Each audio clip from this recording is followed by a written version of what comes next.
Well, House Speaker Nancy Pelosi has given 6 democratically controlled committees their marching orders on how to proceed with investigations ultimately aimed at impeachment. Republicans, well, they're echoing the president's line that this is all a political witch hunt. The President of the United States has admitted that he spoke to the president of a foreign country, that would be Ukraine, about something that would assist him in his political, in his election.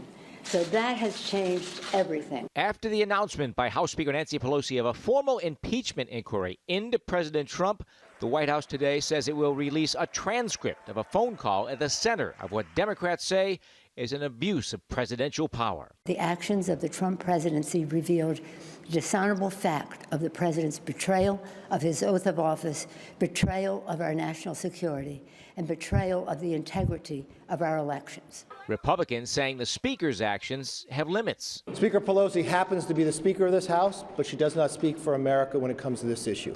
She cannot decide unilaterally what happens here. They have been investigating this president before he even got elected. And President Trump calling Speaker Pelosi's announcement of an impeachment inquiry witch hunt garbage, so bad for our country. Many Democratic lawmakers are outraged the White House initially blocked a whistleblower's report about a phone call with the president of Ukraine, whom President Trump will meet at the United Nations General Assembly today. The phone call was perfect. During the call, President Trump reportedly pressured Ukraine's president to investigate former Vice President Joe Biden and his son. The president has acknowledged bringing up Biden, but on Monday, he said he did not use $400 million in military aid as a bargaining chip. I did not make a statement that you have to do this or I'm not going to give you aid.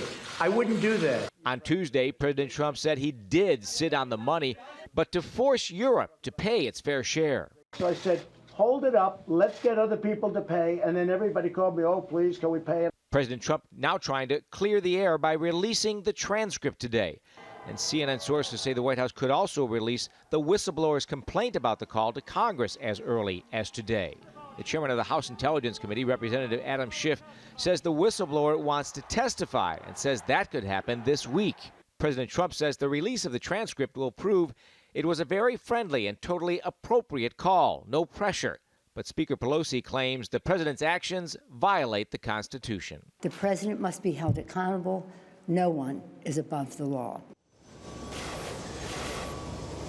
Well, so much will be happening here in Washington today. It's also going to be interesting to see what happens up in New York when President Trump meets with the Ukrainian president. Ukrainian officials have been trying to stay out of this political fight, but now they'll be front and center. We're live in Washington. Dan Housley, 7 News Today in New England.